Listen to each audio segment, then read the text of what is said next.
I am also doing good. और मैं हूँ एक किडनी रेसिपिएंट और यहाँ पे मैं अपनी ट्रांसप्लांट से रिलेटेड चीज़ें शेयर करती हूँ। और आज मैं आपको बताना चाहती हूँ कि मेरा जो 1 ईयर है ट्रांसप्लांट का वो कंप्लीट हो गया है। वैसे तो लास्ट मंथ 17 को ही कंप्लीट हो गया था, लेकिन उससे रिलेटेड वीडियो मैं आज शेयर कर रही हूँ। मीन्स आज बना के आज ही आपसे शेयर करूँगी।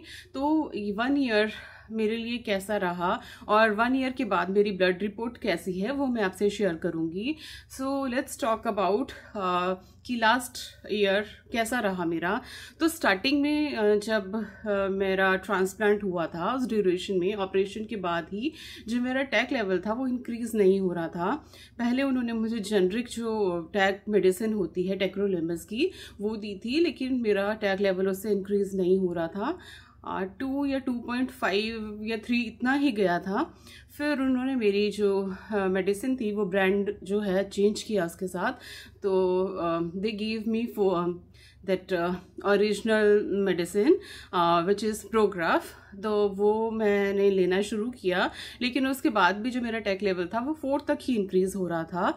और फिर डॉक्टर ने साथ में मेरा इंक्लूड किया फोकैन जो मेडिसिन है। तो that is actually an anti fungal medicine, लेकिन उससे डॉक्टर ने ऐसा बोला कि मैं जो हूँ मेरी बॉडी जल्दी ही जो टेक्रोलिमस है उसको मेटाबोलाइज कर देती है, जल्दी ही फ्लश आउट कर देती है बॉडी से। तो जो फोकैन मुझे दिया गया, तो फोकैन से कि जो उसका थोड़ा प्रोसेस है वो स्लो डाउन होगा मेटाबोलाइज होने का। तो वो प्रोसेस स्लो डाउन करने के लिए उन्होंने मुझे फोकैन दिया। और मेरा जो क्रेटिनिन था उस टाइम तक हॉस्पिटल में ये 1.4 इतना था, 1.4 1.5 इतना था, उससे कम नहीं हो रहा था। तो जब मैं डिस्चार्ज हुई थी तो उस टाइम पे भी जब मेरा डोज इंक्रीज़ किया तो मेरा 7 टैक लेवल हो गया था। और फिर उसके बाद जो मेरा क्रेटिनिन था, मेरे डिस्चार्ज के टाइम पे मेरा क्रेटिनिन 1.45 था। तो डॉक्टर्स ने मुझे यही बोला था कि आपका क्रेटिनिन जो लास्ट में होता है मतलब वो उतना ही रहता है। तो हम लोग भी यही सोच रहे थे कि ऐसा होगा। फिर जब जब मेरी टैग डोज इंक्रीज़ की उन्होंने, तो धीरे धीरे करके मतलब मेरा क्रेटिनिन जो था वो भी बढ़ना शुरू हुआ। 1.45 से 1.5 हुआ, फिर 2 दिन बाद फिर से टेस्ट किया तो 1.6 हुआ, 2 दिन बाद फिर से टेस्ट किया तो 1.7 हो गया। तो डॉक्टर्स ने यही सोचा कि क्यों ऐसा हो रहा है, लेकिन उन्होंने जब मेरा टैक लेवल देखा तो मेरा टैक लेवल भी बीच में 13 हो गया था। फिर 13 होने के बाद जो था, तो मेरी जो डोज थी ना, स्टार्टिंग से ही मेरी टेक्रोलिमस की डोज हाई थी। और इसी वजह से कि जो मेरा टेक्रोलिमस है वो जल्दी बॉडी फ्लश आउट कर देती है, तो स्टार्टिंग से ही मेरी डोज उन्होंने हाई रखी थी। मतलब मैं एक टाइम पे 5 लेती थी, एक टाइम पे 5.5 लेती थी। फिर बीच में डॉक्टर्स ने मेरी डोज एडजस्ट की तो 6 तक भी मेरी डोज की, एक टाइम की 6 की। और फिर जब मेरा जो मुझे मीन्स मेरा मैं वापस मतलब डिस्चार्ज होने के बाद जब मैं हॉस्पिटल जाने लगी, तो जब मेरा 1.7 तक मेरा टैक लेवल जो क्रेटिनिन था वो चला गया, तो डॉक्टर्स ने मुझे बोला कि बायोप्सी कराने के लिए। तो दोबारा से जब मेरी बायोप्सी हुई तो उसमें टॉक्सिसिटी आया था। तो टॉक्सिसिटी होने की वजह से डॉक्टर्स ने फिर से मेरी डोजेस जो थी वो एडजस्ट करी। तो मेरी 5.5 जो था मेरा डोज किया। तो धीरे धीरे करके मेरा जो टैक लेवल था वो भी 8 हुआ, फिर 7 हुआ। तो इसी रेंज में चलता रहा 6 मंथ तक। फिर 6 मंथ के बाद जो है मेरा जो टैक लेवल था वो एकदम से कम हो गया, 4.6 तक आ गया। 4.6 तक आने के बाद उस ड्यूरेशन में क्या हुआ, जो मेरे डॉक्टर थे ट्रांसप्लांट के टाइम पे वो शिफ्ट कर गए अपने नेटिव प्लेस पे। तो फिर जब मेरा ट्रांसप्लांट वर्कआउट चल रहा था और जो मेरे डायलिसिस के टाइम पे जो मेरे डॉक्टर थे वो ऑलरेडी मेरे ट्रांसप्लांट से 15 दिन पहले दूसरे हॉस्पिटल में शिफ्ट कर गए थे, लेकिन मेरे पेपर्स सब कुछ जो वर्क था वो इसी हॉस्पिटल का हुआ पड़ा था। तो मुझे यहीं पे अपना सर्जरी कराना था। तो उनके साथ जो थे डॉक्टर दूसरे, उनके अंडर मेरा जो सर्जरी हुआ था। फिर 6 मंथ के बाद वो भी अपने नेटिव में ट्रांसफ़र कर गए, मतलब शिफ्ट कर गए। तो फिर हम दोबारा से, जो मेरे पहले वाले डॉक्टर थे उन्हीं के पास हम दोबारा हॉस्पिटल में, दूसरे हॉस्पिटल में शिफ्ट किया। तो उन्होंने वहाँ पे मेरी डोज फिर से एडजस्ट करी है। तो मेरी डोज जब एडजस्ट करी तो 6 की 6 मॉर्निंग में और 6 इवनिंग में, और साथ में ही उन्होंने जो मेरा फोकैन में लेती थी मैं 100 mg, तो वो बढ़ा के उन्होंने मेरी 150 mg उन्होंने मेरा किया, डोज इंक्रीज़ की। तो उसके बाद जो था मेरा टैक, मतलब ऐसे पहले तो वीक में 2 बार ही टेस्ट हुआ मेरा टैक का और क्रिएटिनिन का। और उस ड्यूरेशन में क्या हुआ ना, जब मेरा टैक लेवल कम हो गया था तो मेरा क्रिएटिनिन भी कम हो गया। तो जब, जैसे मुझे पहले बोलते थे कि मेरा 1.4 ऐसे इसके अराउंड ही मेरा क्रिएटिनिन रहेगा, पहले भी मीन्स मेरे डिस्चार्ज होने के 1-2 महीने बाद भी, अक्टूबर नवंबर में मेरा जो क्रिएटिनिन था, मेरा टैक लेवल 7 है तो मेरा क्रिएटिनिन भी 1.3 तक आ गया था, कम हो गया था। तो फिर दूसरी, जब मैं अपने पुराने डॉक्टर के पास वापस गई, उस ड्यूरेशन में जब मेरा टैक लेवल कम हो गया तो मेरा क्रिएटिनिन भी कम हो गया था। फिर जब मेरी डोज एडजस्ट करी उन्होंने, तो मतलब जैसे जब डोज एडजस्ट होती है ना तो फ्रीक्वेंट टेस्ट होते हैं, तो वो उस तरह से मेरे टेस्ट हुए। फ्रीक्वेंट मतलब सैंपल लेके टेस्ट होते थे। तो फिर धीरे धीरे करके जो है मेरा टैक लेवल भी थोड़ा मीन्स एडजस्ट हो गया और लेवल में आना शुरू हुआ। तो जो मेरे, जो फ्यू मैं 4 बताती हूँ आपको, जो मेरे ये मैंने कब कराया था, सॉरी,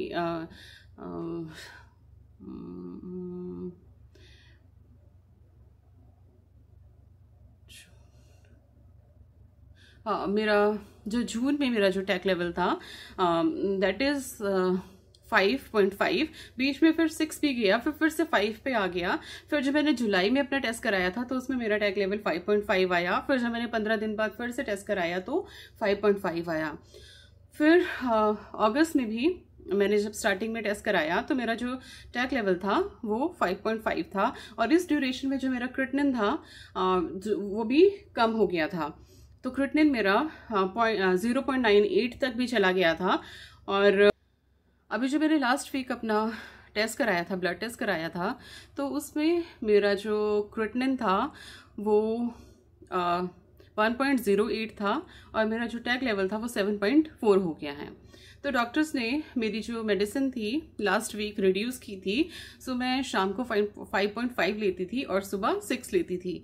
तो फिर डॉक्टर ने मुझे बोला कि फिर से आप 2 हफ्ते या 3 हफ्ते के बाद चेक कराओ ब्लड टेस्ट जो है, उस ड्यूरेशन में अगर आपका टैक बढ़ता है तो हम आपकी डोज फिर से उसी हिसाब से एडजस्ट कर लेंगे। तो अभी मुझे फिर से टेस्ट कराना है।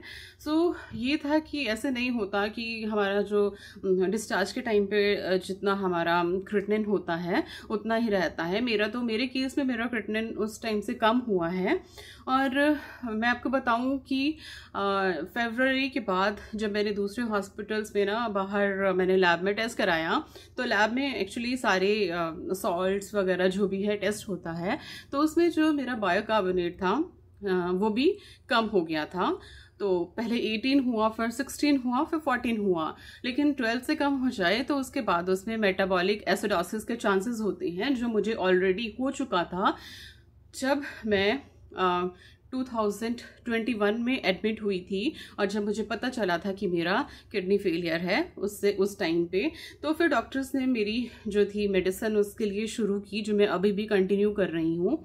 और इसमें जो है मेरा अभी जो बायोकार्बोनेट, सोडियम बायोकार्बोनेट लेवल है दैट इज़ 23, जो डॉक्टर्स के अकॉर्डिंग ठीक है।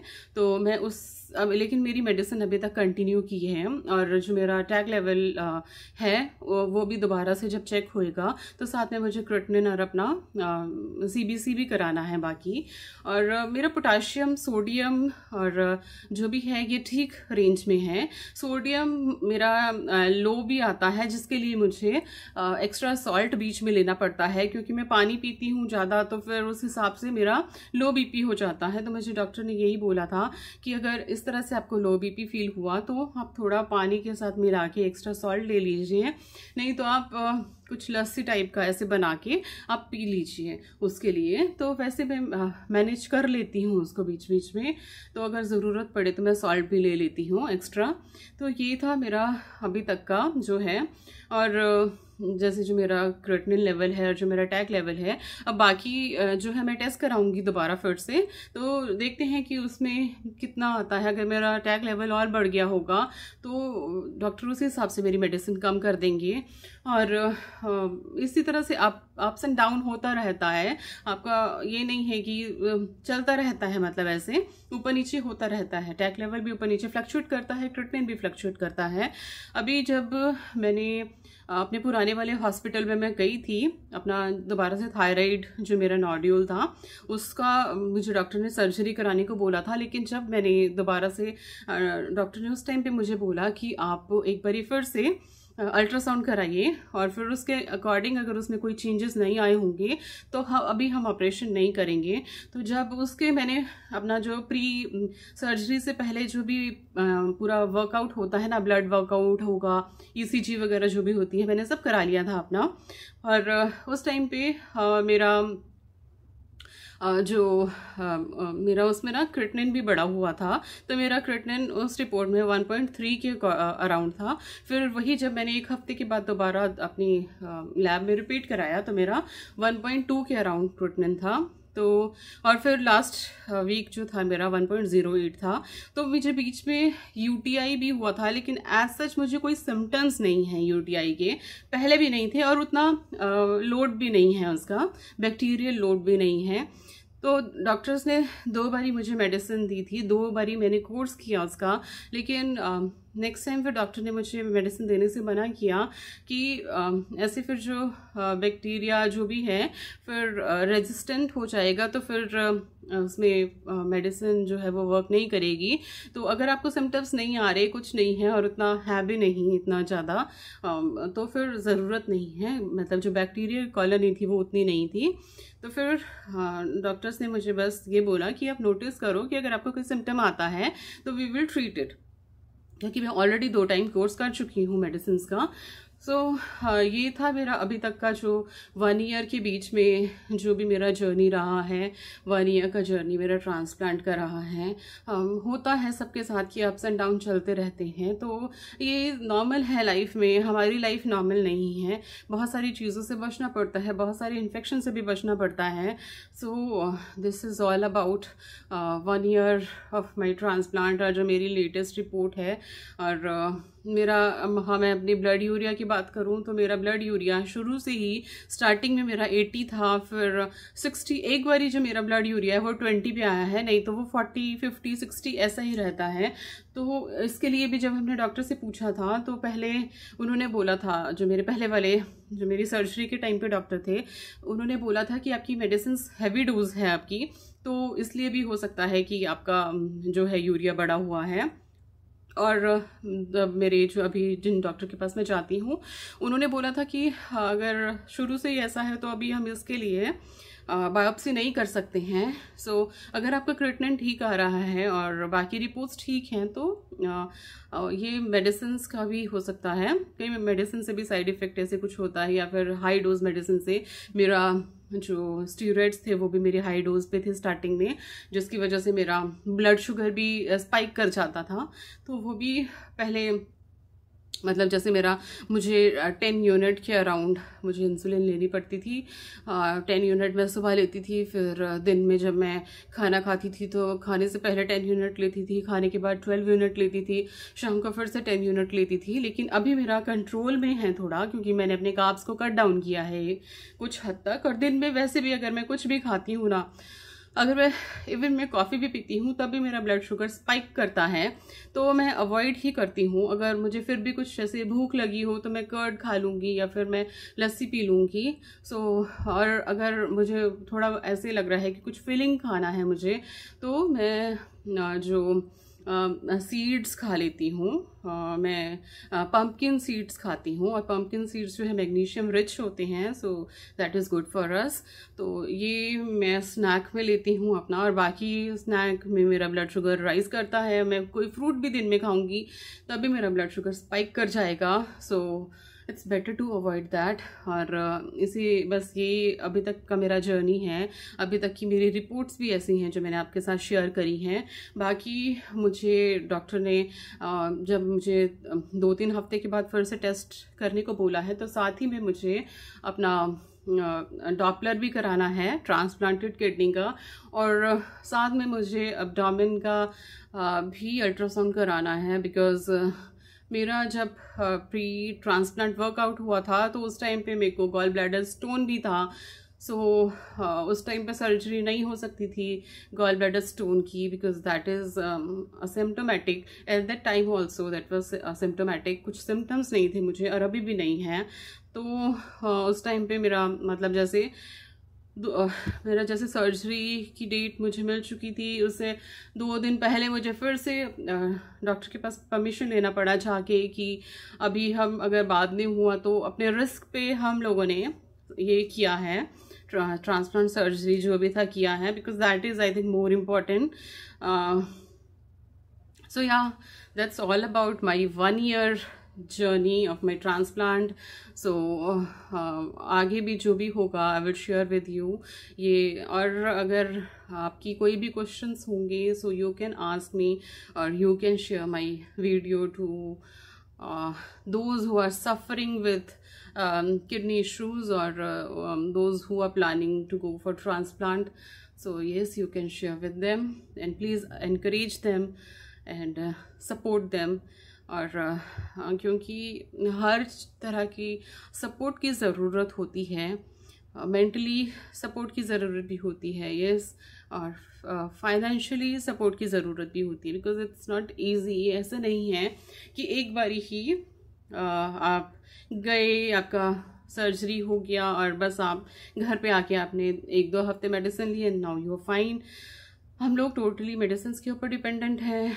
सो यस दैट इज़, और मेडिसिन भी ऐसी इतनी कॉस्टली मेडिसिन हैं। So but can we do, this is life, और लाइफ ऐसे ही चलती है। So okay, God bless, take care of yourself and take care of your near and dear one. Thank you.